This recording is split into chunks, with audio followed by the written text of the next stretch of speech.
Here goes nothing. Out there, my name's Connor, and just for once, this will be everything I use and how I pack my bag. There's tons of gear videos out there. I believe a lot of them come from the bigger community in the USA, and I find that a lot of times their gear lists will be quite unrealistic for what we have to deal with in the UK Isles. So we'll just get into it. So I've got my bag here. It's empty right now except for my little Peak Design clip for the camera, which is kind of a mainstay, it never comes out. I start things off always by putting the little dry bag that kind of matches the same amount of literage as my whole pack, just in case I want to have the entire lot waterproof. What I'll do is I'll put that in.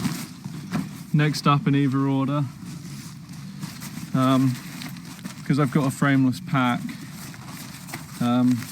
I kind of like to use little things to kind of work as my backrest against the bag, so I haven't got any spiky objects like my pot, my spoon poking into my back. I'll use a couple of little items like this, and you'll see a few more pieces in a minute.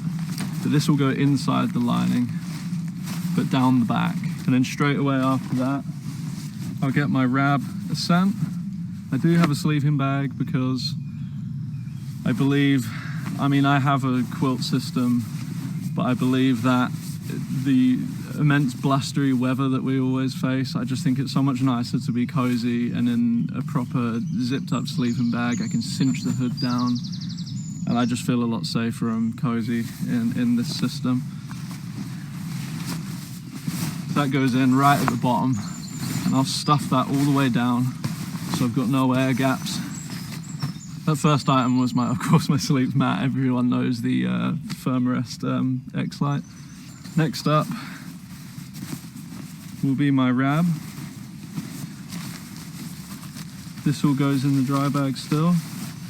What you've got to think here is, like, what's the order of importance that I'm going to need throughout the day, but what am I going to want to keep them dry as well? So everything that's like to do with sleeping, I want to obviously keep that dry, but that can be at the bottom of the bag because I don't need that most of the time.